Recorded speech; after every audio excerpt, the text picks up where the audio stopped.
This is the second video meant for real beginner level Puyo, for someone who's not really familiar with the game, and talking about how you would build chains. So this video is going to be about transitions, but if you don't know what a transition is, well, first what I would talk about is the limits of chains like this. So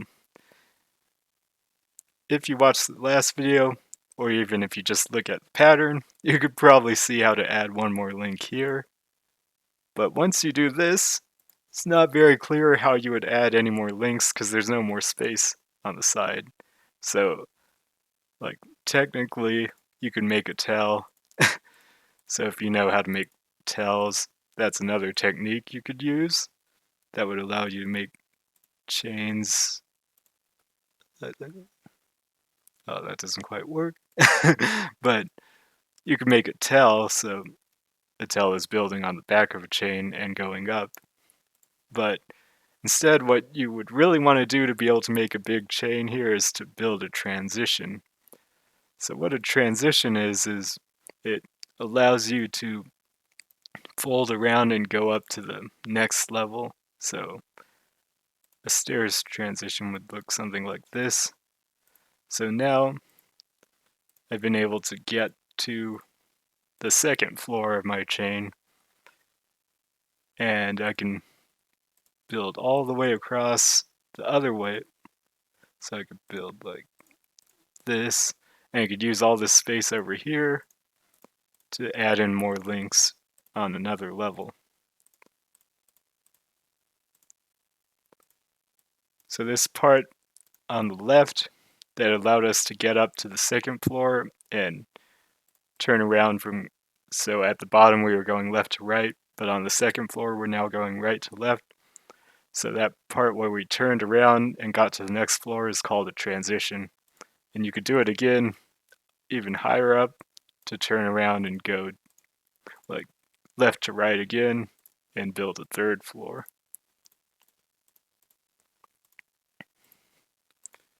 And that would let you get a really big chain.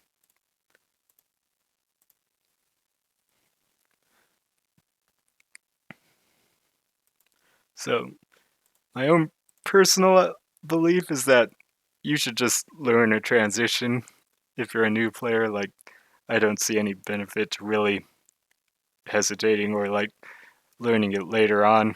I think it's really helpful and it's kind of like a specific thing.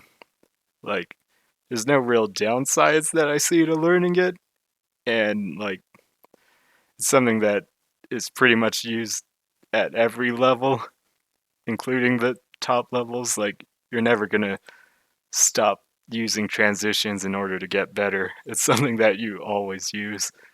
So I would just learn any kind of transition when starting out. And personally, I would recommend GTR just because I think it's one of the easier ones to learn. And there's also so much to learn from. Like, the vast majority of competitive players use GTR mainly, so it's easy to find something to learn from. But if you wanted to learn a different transition, you could do that too. So I would say that Puyo has so much flexibility in it that you're not going to limit yourself if you use a transition that isn't GTR. So you don't have to use GTR to be good. It's just, I feel like it has the most examples to learn from, and it's pretty easy to pick up. So that's why I would recommend learning GTR to start out with. But the GTR shape is this specific shape. So again, what it allows you to do is, because it's a transition, it allows you to get up to the next floor up and go the other direction. So now you could start building this direction and making a bigger chain while also building the on the bottom floor. So that's what a transition lets you do. And then the thing about transitions is generally it's part of an opener. So transitions tend to be hard to build and they tend to use a lot of specific colors. So it's easiest to build it if you start out with it, because then you have like a lot of time to get the specific colors you need. Because while you're not getting the colors you need, you could build out the rest of your chain. So most people tend to open with the transition, and when you do that, you generally have a specific opening build that you just memorize. So I talked about chain ideas as being something that you don't necessarily memorize, or like chain shapes as being something that you don't necessarily memorize, but the transition is very often something that you just memorize specific placements for. So with the GTR transition, for example, you would memorize, okay, if I have these colors, I either put it like this and this, or I put it like this and this. But this is something that you essentially just memorize, and you always do it when you're doing that opening. So that's why I think it's a good place to start, because you just learn something that you memorize, so you don't have to like think too much about it other than memorizing how to do it.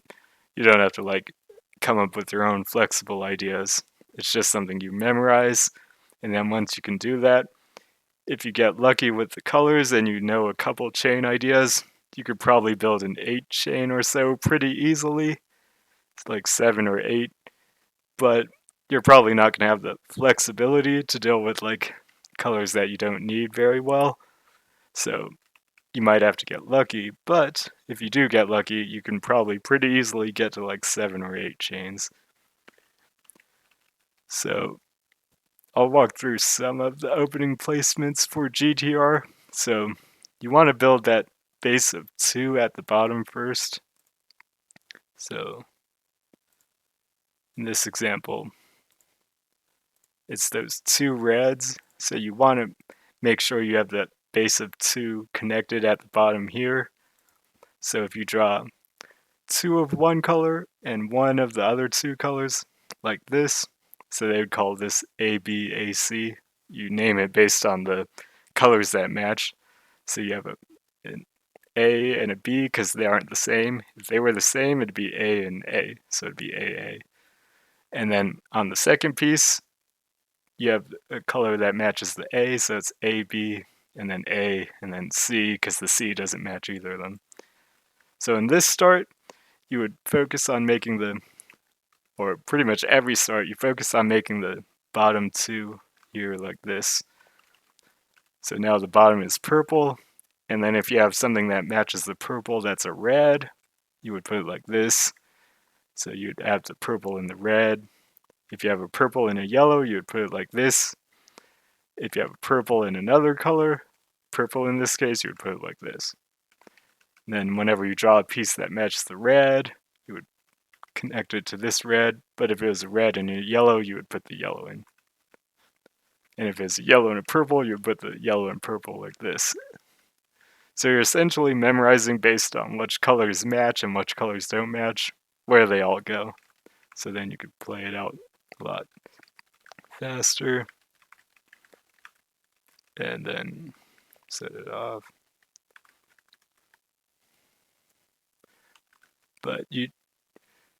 So the first couple of pieces you just memorize, and then the next ones, depending on like actually the real top level players actually kind of do memorize entire openings, but in general, it's not necessary. You just kind of fill it out, and you use your own chain building ideas.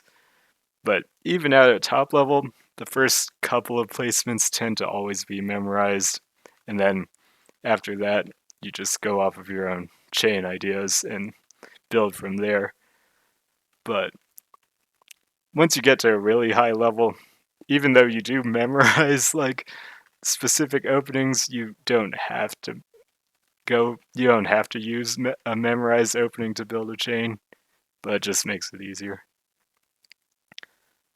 So here's another opening. So again, you want to focus on getting the bottom 2 colors in the left corner the same. So here you would have to put this to the side, and then you put the 2 reds like this. So all you want to focus on is getting the bottom left two colors the same, and then you go from there. So then you want to get the two colors on top of it the same. So in this case, if you draw red and a color that's not yellow, you could put it like this. And then if you draw red in that same color, you could put it like this. If you draw two of blues in this case, you could put it like this. And if you draw red and a yellow, you put it like this. So you memorize the first couple of placements. So again, with GTR, the real focus is getting the bottom two colors in the left corner the same, like this. And then here, you would then put this here, and then build from there.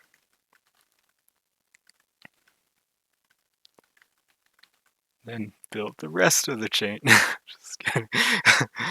But, so that's that. This is again this opening.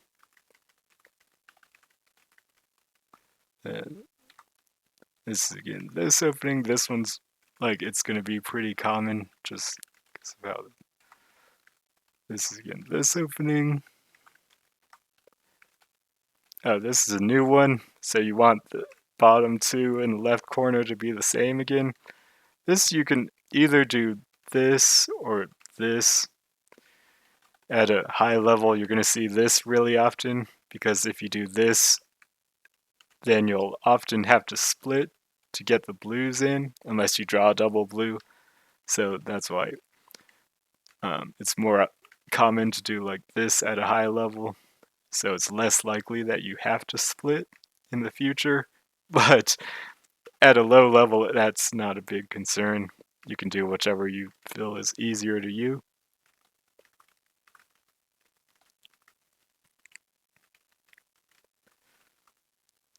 And yeah. So you memorize like, okay, but this, when these colors match, I want to put it like this or this, or this or this. And then you practice.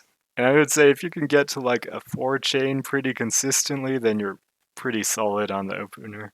So that would mean you have to build that transition shape. You'd have to build one link on the back side and one link on the front side.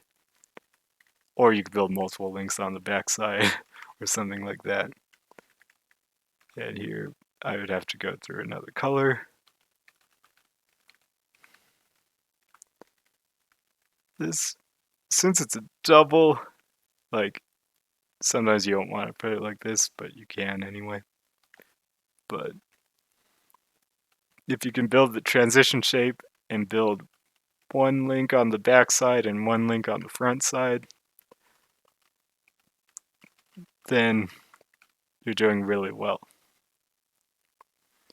And then you would learn, like, while you're doing that, you would learn different ways to build, set up to build like more links, like in both directions, so that you could build a longer chain. And then that would again use those chain ideas of like sandwich or stairs or something like that. And then it'll always come down to like how many variations you know as to how well you can like handle different color sequences. But that's all getting to a higher level. So this specific sequence I don't think has come yet, but you would just put it like this. Because again, the focus is always getting the bottom left two the same color and then the same color on top of that. And you don't want this to match.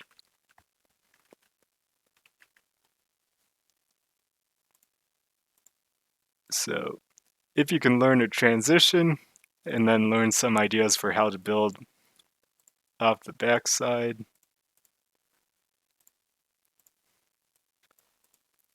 and then learn the blocking method to build on the front side, then you can pretty quickly get to some like decent sized chains. And I guess it's worth mentioning the once you build that transition, so the blocking method is the idea is that you would trigger the chain with these greens, but instead of putting a green there, you would put a different color and then the green.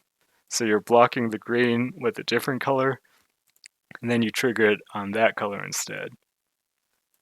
So you've added an extra color in. And then you could block off that color with a different color, and then put it in later so that when you clear this color, it connects down. And then you can just keep doing that. Like you block off this yellow with a red, and here. Then you could block off this red with a green, and then you have to remember to put the final color back in. And now the green's the trigger.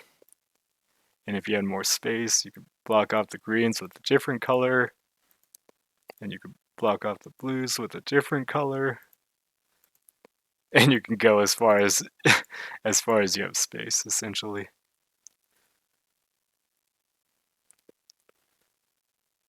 But the idea should be pretty simple. It's just that you you're like you have a trigger point, but you block it with a different color and then put the trigger on top of that. And then you set it off with the new color. And then you just keep doing that.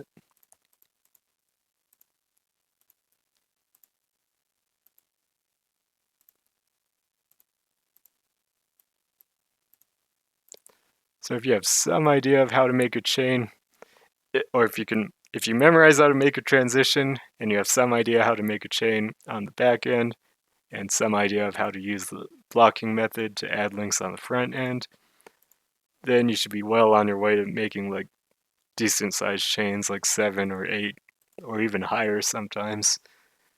But if you don't have the flexibility in different shapes, then you're going to end up in a lot of situations where you're going to have Puyo that you don't know where to put, and you're going to have to clear them or like throw them to the side or something. But when you're starting out, that's okay. It's like it takes a while to learn a lot of different ideas that you can use to handle like different colors. But really, I would recommend starting out learning some kind of transition. It just makes building chains a lot easier. And it's something where, again, you just kind of memorize it. And then once you have it memorized, you're kind of good. And and it's not a limiting thing either, where it's like you could use that exact same thing over and over, like for for as long as you play Puyo, even at the top levels. So So I think it's really useful to just learn some kind of transition and then try and build chains off of that.